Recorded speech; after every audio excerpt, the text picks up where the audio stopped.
Sup everyone, I'm your female otaku and I'm here to review episode 10 of Recreators. I have absolutely no idea when you are seeing this video because I just finished watching the new episode of Recreators. It's Saturday. I'm about to head over to day 2 of, AFO. So I don't know if you're seeing this on Saturday or a few days later when I have time to edit and upload this. I have no idea, but just letting you know, if you don't see an episode review for episode 11, next week's episode, that's because I'm going on another trip next weekend and I may or may not have time to make up said episode review. So just letting you know, just in case if you're watching this in like playlist format or something like that. But anyway, this freaking episode of Recreators, oh my god. I don't know if you can hear that, but there's an ice cream truck outside. First off, it's already a 10 out of 10 with freaking Altair showing up. My waifu, man, just, oh my god, like, I was questioning myself with the best girl rankings because, Magane is just that incredible of a person.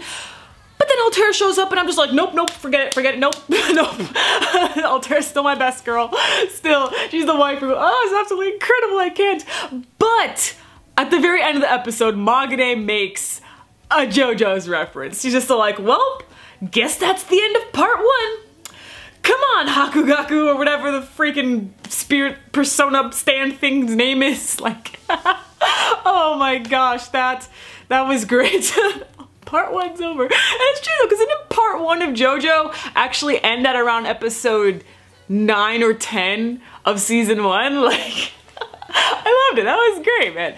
No, but for real, like this episode, a lot of you guys probably got what you've been waiting for this entire time, and that was an episode with a majority being fighting, because I can't blame you, man. I'm not gonna lie. I do want some more action. I mean, of course, I'm loving how the series is so far. I am enjoying the dialogue. I'm not getting bored of it or anything. But hey, when you have all these characters here, are you really just gonna have them stand around and talk every episode? I don't think so.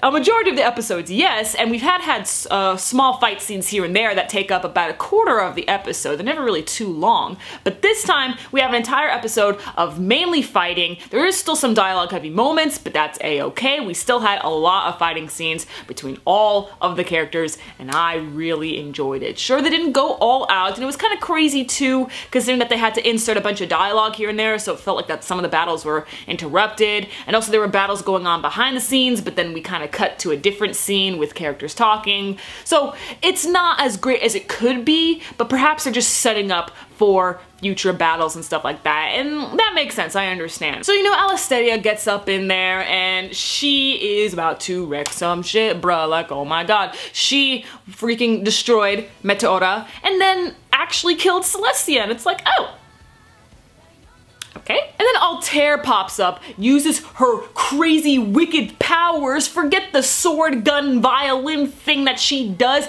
She can mimic other people's weapons. She was able to pull out a mech.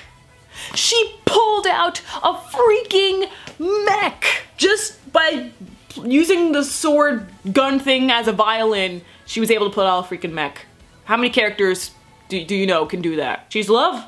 She's absolute love, which by the way, for those of you who don't know, the full opening finally released earlier this week, so go find it wherever you can. So Magane was doing her dirty tricks once again, only this time trying to steal Yuya's little persona type thing, and Yuya says that his persona, which I'm just gonna keep on calling it a persona or whatever, because it's a couple of things like I mentioned before, but I'm just gonna say persona because I'm so into persona right now. So Yuya's persona, he says that it's actually more of a curse, so to be honest, that kind of leans more towards Bungo Stray Dogs, but anyway. And he says that he hates, his persona, but he doesn't want to get rid of it either. So Magane was able to find out the lie. Even though he didn't directly lie, she was able to piece together a few words to get a lie out of him. And in the end, we see that she was actually able to take his little ability there. In the meantime with Alice, I did not expect her to still be on Altair's side, because at the end of the episode, she and Blitz both stopped what they were doing and followed Altair. But after Alice, she was so shocked with what she did, and after hearing Soda's, great little speech over there, she was still really shocked at what she was doing, so I thought that she would stop, but no, she just continued to, wreck shit up, and I'm like, oh, Why? That doesn't make any sense. Why would she have that kind of reaction but still join Altair? I don't understand. Another thing that I don't understand, although it was a cool scene when Celestia powered up, that shouldn't have happened because, as we know, Celestia is from the anime, not from the light novel, so anything that the light novel author does shouldn't affect Celestia. But for whatever reason, after showing a new design that has not been shown into the anime or anything like that, not even in the light novels, but he just showed a new upcoming design that he was thinking about, and after the fans started, you know, retweeting and whatever,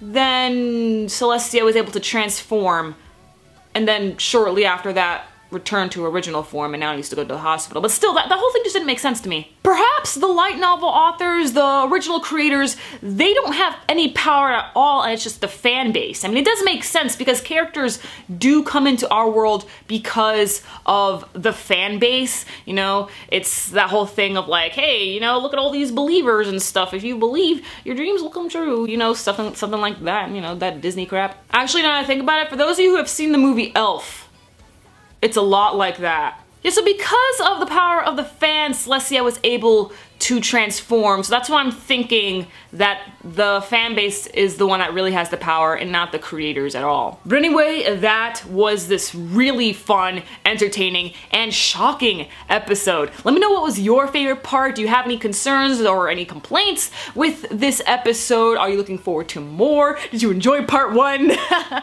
And catch me later as I review whatever anime I have on the agenda. I don't really know. I'm gonna head to AFO. Sayonara.